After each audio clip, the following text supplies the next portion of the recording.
Welcome to an amazing episode of the Ophthalmology Business Academy podcast. This is Narain Arulraja, the founder of the obaacademy.org, plus one of the co-hosts. So if you're listening to this, you're one of our fans and you have subscribed to our podcast. So appreciate your listenership. If you're not a member of the Ophthalmology Business Academy yet, please visit the site obaacademy.org and just sign up. The membership is on us. You have tons of content, tons of value we add.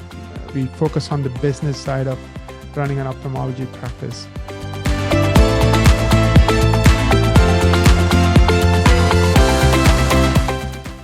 Today, I'm excited to have Ryan Davies with me. Ryan is an expert in marketing. We work together, and so we go back and forth. He knows a lot about marketing. So we really wanted to talk about a topic that many of you have written to us and said, what can I do to maximize the impact from my websites?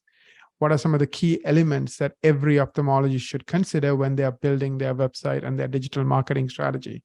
So really, we're going to dive into that, and we're going to, have a wonderful conversation.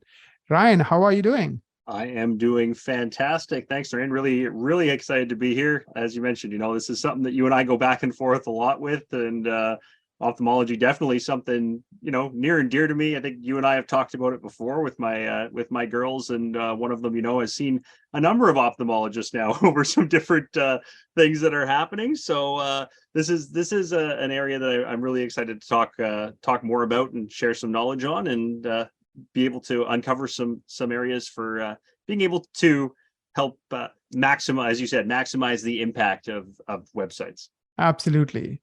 Let's jump right in. So I'm going to ask you the first question. What are the key elements that an ophthalmologist, let's say a practice owner, should consider if his goal is to maximize the impact of his or her website? And we get this a lot, right? I love my website, or I don't love my website. I've got great traffic, or I don't have great traffic. It kind of goes back and forth, but really it comes down to, what is it from the user standpoint, and how do you improve that experience and really maximize the impact when people land there? And the first thing we always say is, well, you have to be seen. You have to make it so people can find you. And it's great that your website's there, and it's great that your friends and family know maybe that your website is there.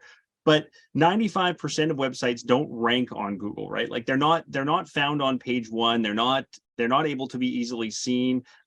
So that 5% of all these sites are getting all of the free traffic. They're the ones that are getting their websites on display and getting seen. So you can have great websites. You can have it so that it's laid out perfectly. It has all the greatest information, whatever you think is wonderful about your website. Sometimes, we get a little attached to things that are ours, or seeing our own faces and names on there. But really the key is you have to make sure, if you want to maximize the impact of your website, can people find you to begin with? Before they can choose you, before you can showcase, flex that muscle, flex all that knowledge, and show off everything that you've done, how much people love you, and talk about all of the great things that and how you can help people. You really need to be ranking on Google so that you are getting all of that free traffic and people can find you, and you're not lost in that 95% of the abyss, if you will. You're 100% right? 5% of the sites get all the free traffic, and studies are showing that most people, even in ophthalmology, when they're looking for a doctor to meet their needs, they start by researching. They are Googling, they are trying to educate themselves, they're trying to learn. And in the process, they're also learning about the doctor who can help them solve that particular need or problem they have. So when they are looking for information, you don't show up, they don't know that you are even a choice, right? It's like this guy who's very poor goes to God and complains, I'm poor, send me, how come you're not helping me? And God said, didn't I tell you to buy the lottery ticket? And you still haven't bought one. So there's no real way for me to help you. Kind of the same thing, right? Like, how can you even, influence your patients if they don't even know that you are a person who can help them? Right? That's exactly it. Yeah. And I mean, and this is an area where a lot of people, myself included, I didn't even know what was wrong with my daughter. I got this list from from people with all of these. Okay, well, here's what we're looking at in terms of what she's been diagnosed with. So I start going, like we all do, right, down the Google rabbit hole, and then I start looking for who's the experts near me on this, right? So it's not like I'm going to say, oh boy, she has this condition. First thing I'm going to do is that name that's branded into my mind. It's not like, something that we're hearing on the radio, seeing on TV, things like that. It becomes a search out of necessity. And that's where 90% plus of these searches start on Google to say, great, I want to learn more. Show me who the expert is, and particularly show me who it is near me so I can have a conversation with them and start to put my mind at ease, or put a roadmap towards treatment and recovery together. And whether that's, again, for a 3-year-old or a 93-year-old in this space, that's how we all want to start this journey. So it's incredibly important to make sure that you can be seen. Absolutely. So now let's say you are in that 5%. And one way to know that you are in the 5% is your website is ranking for 100 or more keywords and phrases near the top of Google, at least, in the top 10 results of Google.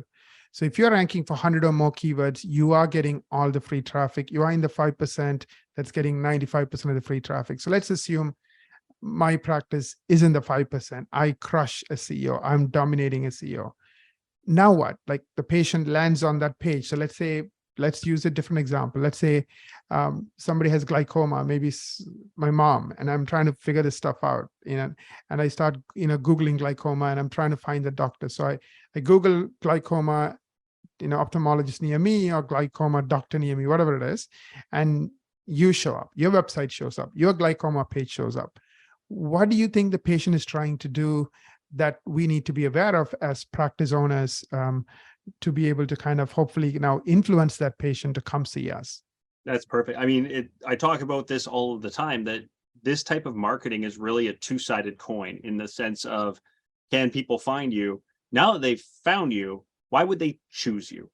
And it really comes down to, you've got a very, we're a society now of instant gratification, of show me now and do it quick, because if not, you've lost my attention span. They say you're going to decide if you're going to date somebody within 7 seconds. It kind of goes the same thing when you land on a web page, right? When you land there, you're going to get that first impression if you're going to spend another 90 seconds on the site. And in that minute and a half, which is not an eternity, right? That's a very quick amount of time. You need to make them decide on, are you the ophthalmologist that they want to go and see, that they want to talk to? And they do that through really 3 basic questions off the start. Are you an expert in what I'm looking for? So as you mentioned with glaucoma, do you have expertise in this area? Is it proven? How do you showcase that? Then, are you trusted? So do people trust you in this area? Do you showcase, again, that expertise and authority and trustworthiness, really, to say that, yes, people come see me for this specific treatment that I'm looking for? And then a very simple one, which may be one of the hardest ones as well, is, do I like you? Do you showcase that there are other people who look like me or that are in my demographic that you treat? Do you come across as somebody who speaks to me, in a manner that I am a patient and that you care for me, and not as, you're incredibly smart, but I don't need, I don't need to go back to Google to search all of the terms on your website because you're talking about things that I don't understand, right? So can I relate to you both on a personal and a professional manner? Do you help set me at ease with all of your expertise that you're showcasing? And again, like, are you trusted? Do people like me come to you for this problem? And if you can answer those 3 things and get those, covered in that 90-second time frame, it is more often than not going to lead to that. All right, now I need to pick up the phone. I need to click the button to request an appointment. I need more information, because you've lowered that barrier to entry. You've lowered that level of concern that they have, and they want to come and see you. They want to get more information and get that personalized service that goes beyond the website. 100%. So, and the 90-second is, again, based on studies. If somebody comes through an ad, they're spending 15 seconds on your web page. If they come through SEO, meaning you show up because when they're doing research, then they're giving you 90 seconds. 90 seconds is 6 times 15. So be thankful that A, you're not spending so much money for ads, and B, you have 6 times more time to get them to say yes. Ryan talked about 3 things. First one is, are you an expert? So perhaps, having videos where you explain things, but do it in a way where it's not too technical, where they don't understand you and they feel afraid of you. If they feel afraid of you, or they feel like they need to get Google to explain to them, like Ryan said, what you're saying, or somebody else, then they won't come to you as a doctor, as a patient, because they're like, I don't know if this person is somebody I can talk to, somebody who will understand me, somebody I will understand. So they will always back off. So the simpler language you use when you're doing these simple 1 to 2 minute videos, the better. And then, do people trust you? If there are Google reviews where patients are saying, you gave me my eyesight, or similar things related to what they're looking for, then highlight those reviews on that page. So people don't have to go hunt for them. Like, quickly they'll see those, snippets of information saying, this doctor is amazing. I went for this exact same reason, and this is what happened. So those types of reviews, especially when it's written by patients, verified by Google, remember, you're not writing them, your actual patients writing them, then I think that goes a long, long, long way. So these are simple tips. And the other thing I really like in what you said, Ryan, is, we all are different. So if I'm a 60-year-old female, perhaps hearing from another 60-year-old female, maybe she did a video testimonial, or maybe you have a picture with her and you put it on your website. That really shows me that I'm going to be in good hands, because someone like me was taking care of you, and that person trusts you. Therefore, I will be okay. We all think, because we are different in age, skin color, etc., that we are unique. And so showing someone that's like me is a very good way to get me to like you. Yeah, it's funny you brought up the whole, again, that trust and like thing, and how we use Google reviews, and that's really a key element. We trust our friends and family a lot, right? People will say, "Oh, I go see this person, you should go and see them."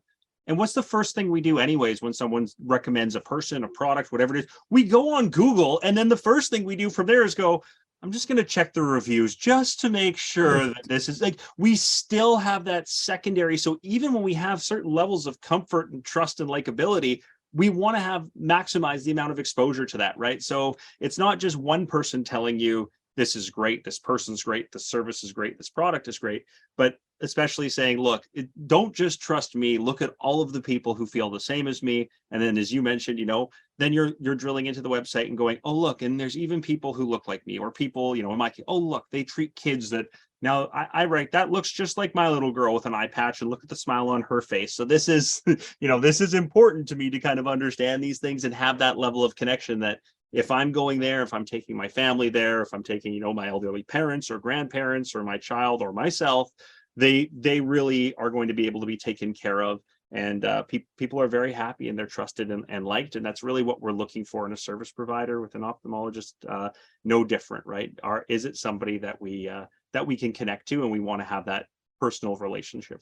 Absolutely. Now let's just switch gears. So we talked about the website. We talked about, once they land on the website, because you're doing really well in SEO, what you need to do. But let's switch gears. We know 95% of practices don't do well with SEO, meaning they're not showing up. So people can't even find you.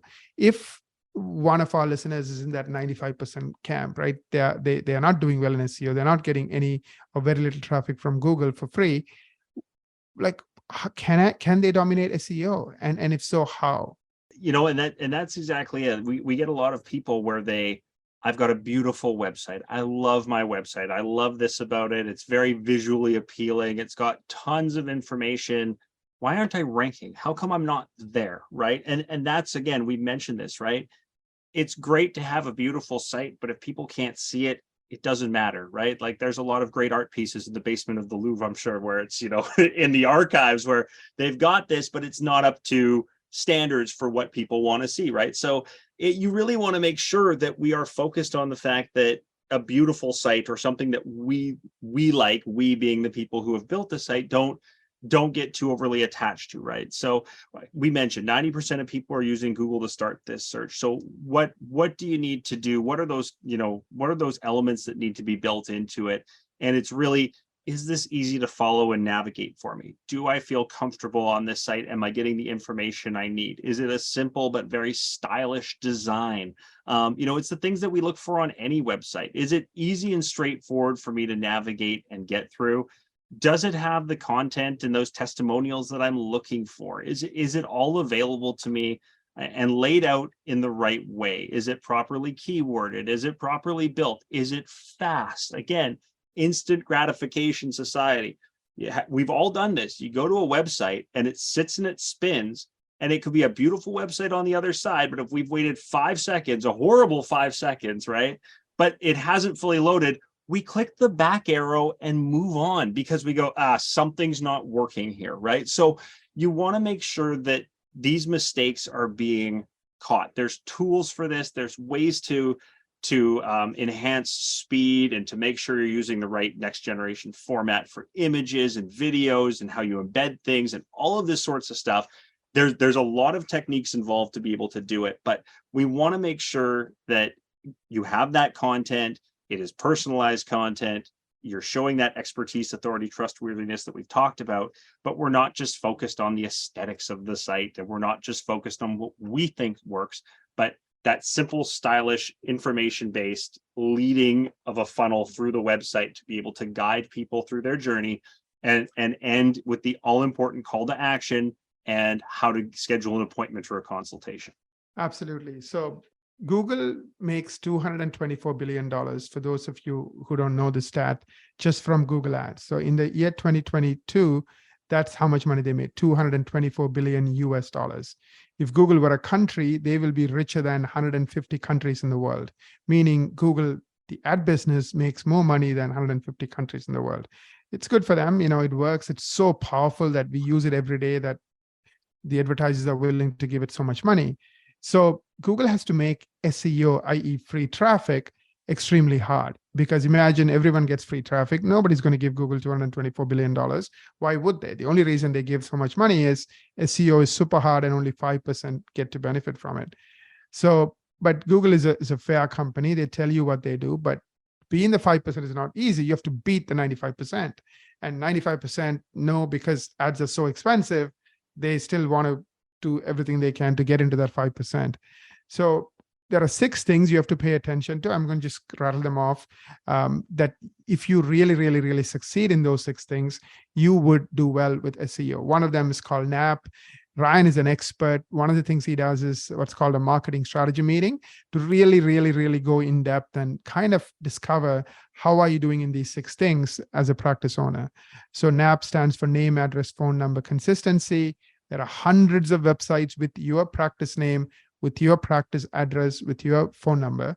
Even if the word boulevard is spelled BLVD in one place and it's spelled out in the other place and BLVD dot in a third place, that's a problem with NAP. NAP has to be the same, exact same address, written exactly the same way to each space, each punctuation, each letter.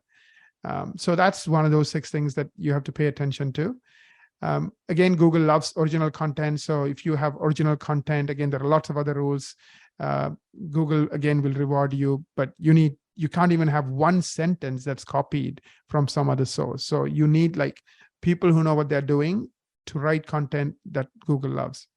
Third is Google Lighthouse score. So every single page gets a score in 5 different areas, 0 to 100.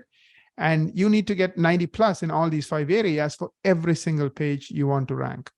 Now, Google changes its algorithm. They like to make it hard. That way, that 5% is always elusive. So just because you are getting a good Lighthouse score a week ago doesn't mean you're going to get it today. So again, you need a team of people just looking at your Lighthouse score, fixing issues week after week after week. Third is something called Google Eat. It doesn't affect every type of business, but if you're in healthcare, it's relevant. E stands for expertise, A for authority, T for trust.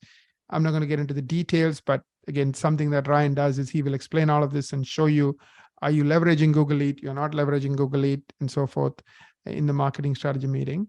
The 5th one is quality backlinks. Who's linking to you? Are those relevant? Are they the kind of links that Google appreciates versus frowns upon? If you have a link that Google frowns upon, that's going to pull you backwards. If you have a link that Google loves, then that's going to help you. Last but not least, reviews, 5-star love letter reviews. So anyway, so Ryan, can you talk a little bit about this marketing strategy meeting? What do you do before the meeting?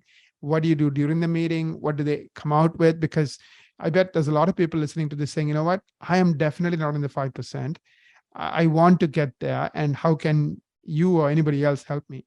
Absolutely. And I mean, it's even if you are in the 5%, we have a lot of people who are, I'm ranking a lot, but the new patients that I'm getting, either A, I'm not converting them once they get to my site, or B, they're not the highest value patients that I'm looking for. I'm trying to race to the bottom, or I'm doing procedures and things that I don't love doing, and I'd rather be, an expert in something else and have more of my schedule filled with certain treatments or certain types of patients, right? So regardless of where you are, I mean, this is what a marketing strategy meeting brings to the table, is we take a look at really, where are you situated in Google? Let's find the most common keywords. How are people searching for what you do, for ophthalmologists, for dry eye treatments, for strabismus, for cataracts, for glaucoma, for nearsightedness, farsightedness, astigmatisms, you name it, whatever it is. How are people finding the treatments that they're looking for and the conditions?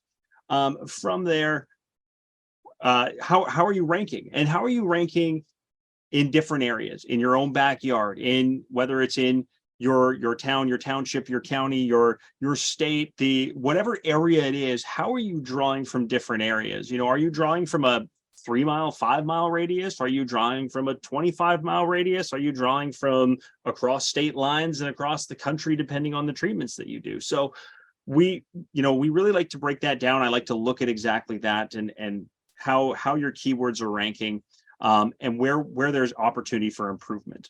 And then from there, we break down the rest of it. We go through your Lighthouse scores. We look at the pages. How are you ranking on different pages, on the key pages, on mobile versus desktop? It's the search game has shifted primarily over 2/3 to mobile devices now. It's not, hey, I'm going to sit there in the middle of the afternoon and search this stuff up. It tends to be, hey, I finally got a chance now to unwind. It's 9:30 at night and it's Netflix time. Now I want to search this stuff up because I've got an hour to myself to clear my mind and focus on the things that I want to look at, right? And that tends to be not sitting at a desk. It tends to be with a mobile device. So we want to make sure we've got that. We want to take a look at your Lighthouse scores. How are you performing in the SEO categories on performance? Is your site fully accessible? We break all of this down. As Nuri mentioned, how much copied content do you have? Do you have templated stuff? How many reviews do you have? Are they love letter reviews? Are they keyword laden? So it is a full analysis that takes quite a few hours, looking at both you and a competitor analysis, so that we can understand how we can improve you and your site to be able to be that top 5%, to get to that Ivy League that Google likes to see in terms of scores and their rankings, and get you to the top. And again, have a beautiful, useful site that's easy to navigate, full of information, so that once you're found, people want to choose you. And I break that down element by element, and be able to kind of walk you through the process and the changes that should be made. Absolutely. So anyone is interested in booking that marketing strategy meeting, the link you can visit is www.obacademy.org, obacademy.org/MSM. MSM stands for Marketing Strategy Meeting. We'll put a link in the show notes. So in case you don't remember the link, just go to the show notes and click on it. It's a $900 value. Ryan does 6 hours of research prior to the meeting.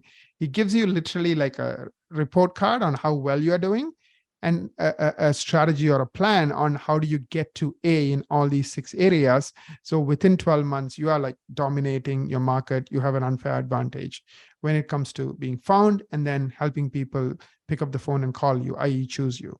As we kind of come to a close, today we talked about, how do you maximize the impact of your website? Key elements every ophthalmologist should consider. We talked about, having a beautiful website that nobody can find on Google is a waste of time, waste of money. We talked about how do you, be in that top 5% that's getting 95% of the free traffic. Of course, we didn't go into details, but if you're interested in, really finding out how are you doing and what more can you do, then book that marketing strategy meeting with Ryan. We also talked about, okay, fine, you are in the 5%, people are coming to the relevant pages. Are you doing a good job in convincing them to pick up the phone and call you, come and see you?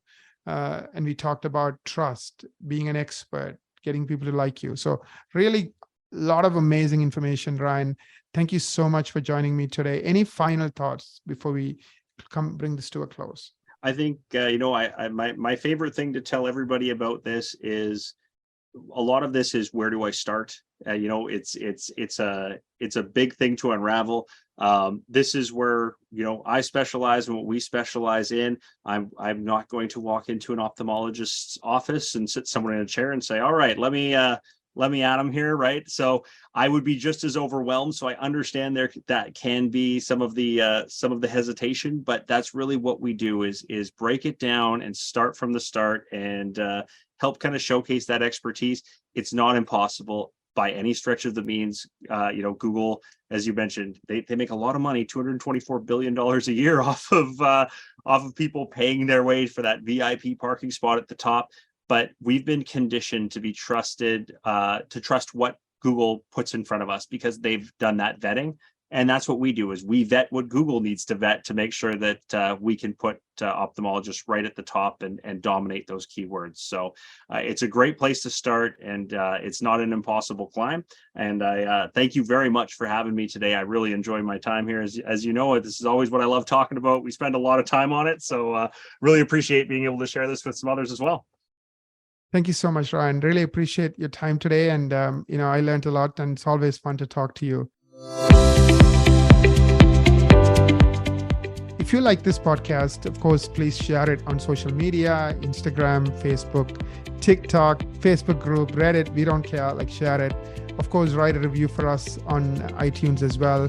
Tell your friends, forward this podcast to anybody. If anybody's going to benefit, then, please share it. Once again, till we meet again next week with another amazing episode of the podcast, have a wonderful, wonderful week ahead. Thank you.